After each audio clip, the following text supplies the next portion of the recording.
Hey, what's up, everyone? Kino here, back with a whole another episode reaction. Just watched the third episode of Dune Prophecy, Sisterhood Above All, and I thought this was a pretty solid episode. I thought this show is actually pretty well put together in the sense that we got a lot of good character stuff this episode for the two main women, the Valia and Tula, where we kind of understand more about why they are the way they are, and we get some good history of like the Harkonnens and the Atreides.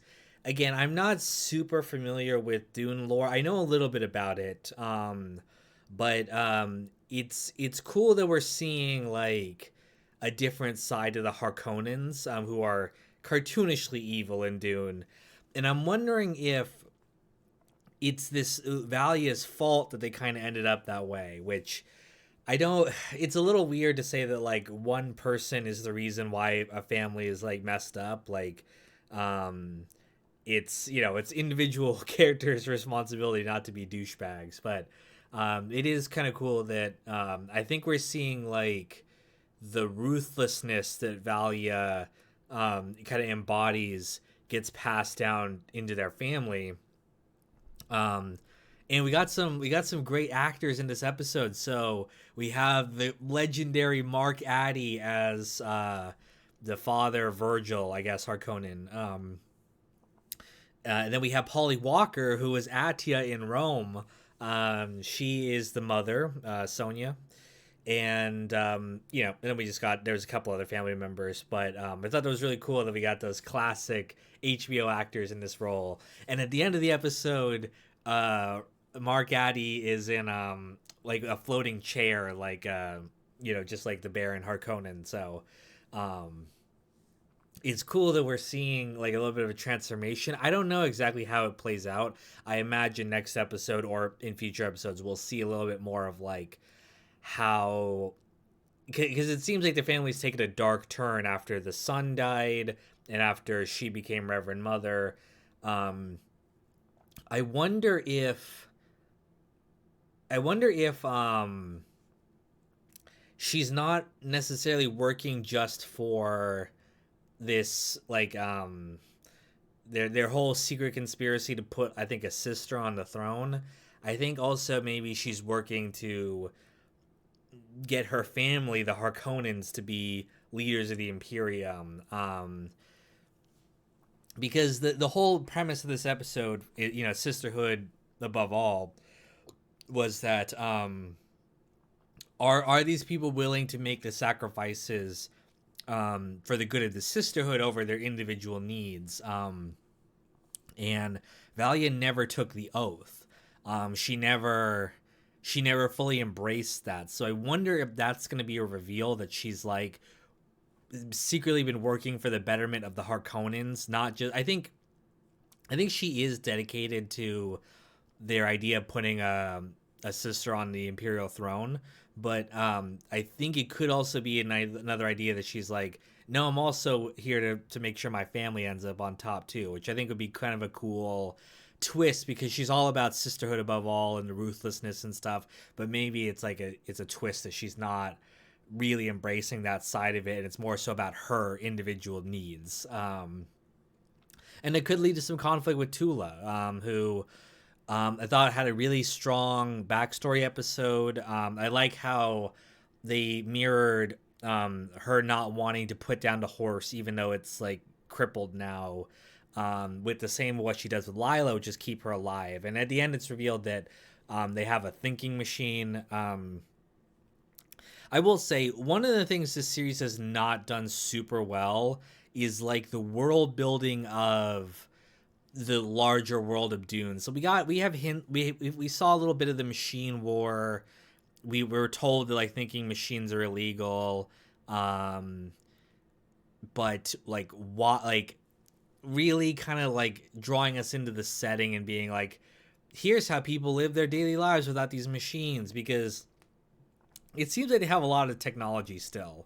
So I wish we had really drilled into the impact of like how the lack of thinking machines has affected this world.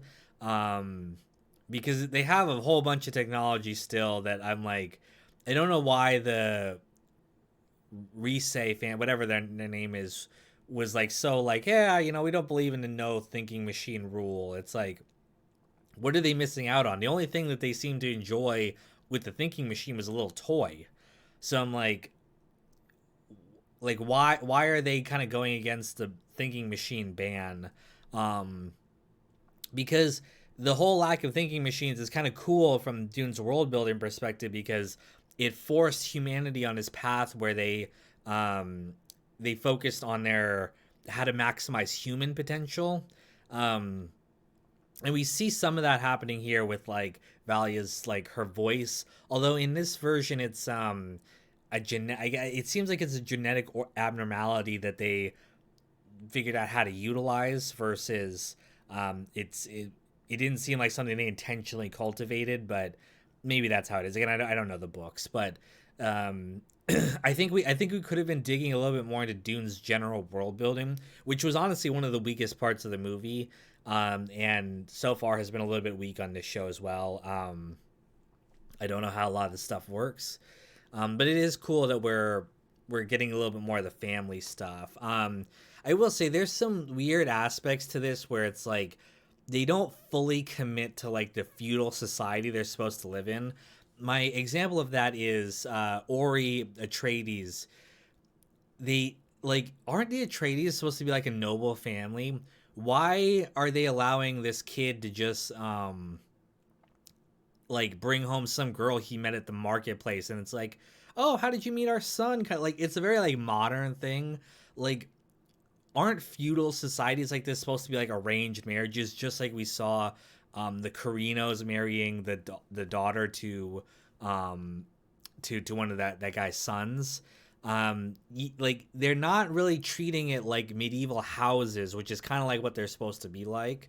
And there was a little another weird thing where it was like I thought the acolytes talking back to the Reverend Mother was a little bit like she's like it's your fault this like girl's dead, and like that didn't feel like how the sisterhood's supposed to operate. I don't know if that's like how it is in the books or not, but it felt like a more like stringent order where it's like you don't talk back to like I'm imagining like a coven of nuns or whatever. It's like you don't talk back to Mother Superior. Like there's a strict hierarchy that doesn't feel like characters should be interacting this way. I think they want to do that because it's a show and they like having character interactions. And if they don't want to go down a real life route of having everything be like sir, yes sir kind of thing. Those two elements bothered me a little bit. But overall, like I said, a strong character focused episode. I like learning more about the main two girls. I like learning more about the Harkonnen family. I hope we get some more of that next episode. Obviously, this episode does not deal with Desmond Hart or the Carinos or anything that's going on there. So it's like, you're leaving us hanging here. What's the deal with this guy? What's his power? What's he trying to do? But I imagine next episode or future episodes here, we're going to get back to that plot line. We have to acknowledge too, there's only 6 episodes. I said in the last one I thought it was 8 episodes, only 6, so we're halfway done. Not a lot of time for us to really like. They really need to like step up the action here. I don't know if they'll have time for a whole lot more backstory. But overall, I actually think this is a pretty solid show. Like, there's not been any major like flaws with it for me where I'm like, ooh, that's not really good. It's just like, I mean, maybe because I'm going in with very low expectations because I don't love Dune, but I'm like, yeah, this is pretty solid. I actually like a lot of what's going on here, and I'm not super invested in the universe, but it's like, yeah, these are sort of interesting characters that I'm actually kind of looking forward to the next episode. So, either way, thank you guys for listening to this, and stay tuned for the next reaction coming next week.